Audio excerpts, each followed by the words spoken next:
Today on Timeless Adventures, we're headed back to Arches National Park for part 2. For part 2, we are going to start by turning onto the main road from the Windows districts to continue deeper into the park. We are now headed towards the Devil's Garden area, which is at the end of the main road.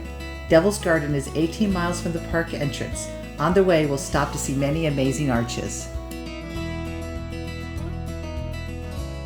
One of the arches we'll hike to later tonight is Delicate Arch. The location can be seen in the distance. For now, we will pass the Wolf Ranch Delicate Arch turnoff. Later this evening, we'll turn down this road for our sunset hike.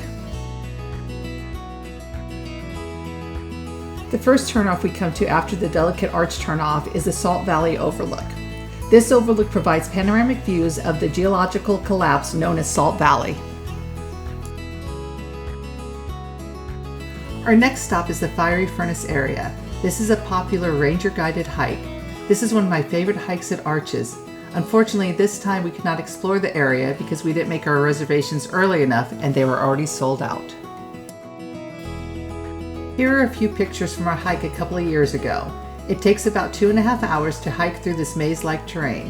This is a must-do hike. Just make your reservations early.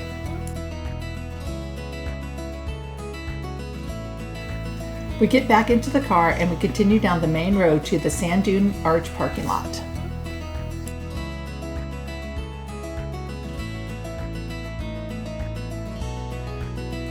Hiking to Sandstone Arch is really easy. It is a short 0.2 mile hike through the sand to a hidden arch found between tall sandstone walls.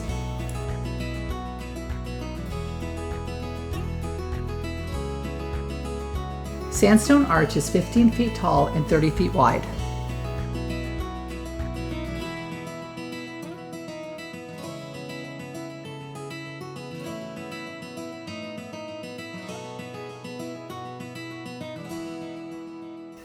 If you have time, you can also hike to Tapestry Arch and Broken Arch.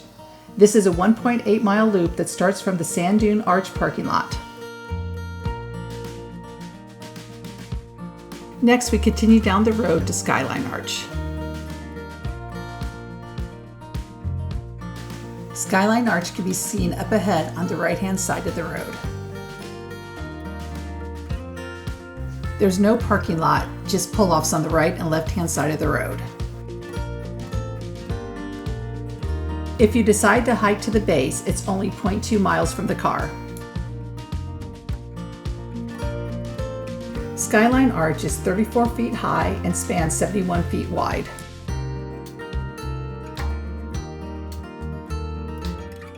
From Skyline Arch, we head down the road to Devil's Garden.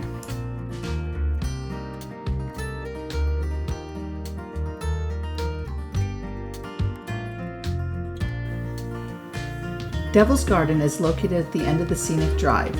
This area contains a campground, picnic area, restrooms, and a large parking lot that fills up quickly. If you want to camp, reservations are required March through October. This area is known for its high concentration of narrow rock fins and numerous natural arches.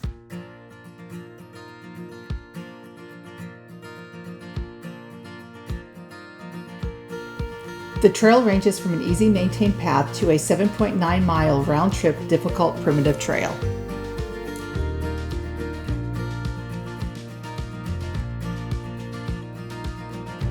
Arches that you can see in this area are Landscape Arch, Double O Arch, Pine Tree Arch, Tunnel Arch, Navajo Arch, Partition Arch, and Private Arch. Today we only hiked the Landscape Arch.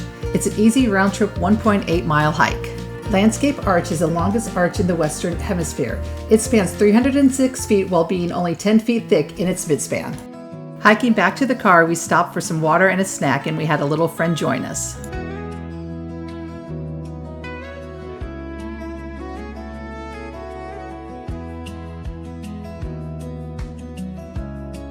Now we are headed back to the Wolf Ranch Delicate Arch turnoff to go on my favorite hike, the hike to Delicate Arch for sunset. First stop, we went to the Delicate Arch Viewpoint Trail. There are two viewpoints, the lower and upper trail. You are able to see Delicate Arch from a distance on both trails. The lower is 100 yards from the parking lot and is wheelchair accessible, and the upper is a half a mile. Now time for my favorite hike. The Delicate Arch Trail is a challenging but rewarding hike. There's an elevation change of 500 feet with no shade, so bring lots of water. We started our hike early in the evening so that we could be at the arch before sunset. It is a 1.5-mile hike from the parking lot to Delicate Arch. Many parts of the trail you just hike up the face of the rocks. The higher you get, the more beautiful the views.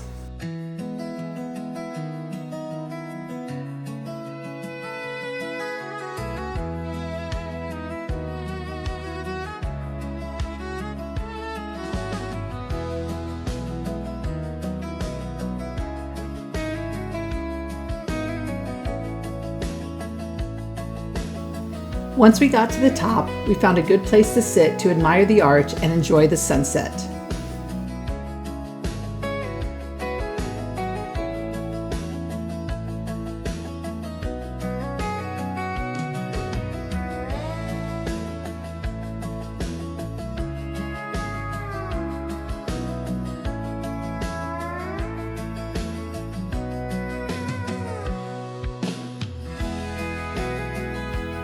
We walked around the bowl and stood under the arch. The opening of Delicate Arch is 46 feet high and 32 feet wide. This is the largest freestanding arch in the park. The night we were there, it was a full moon, so we were not able to see the Milky Way. It was a beautiful evening, very relaxing, making it really hard to leave. About midnight, we headed back down the trail. If you hike down at night, make sure you have a good flashlight.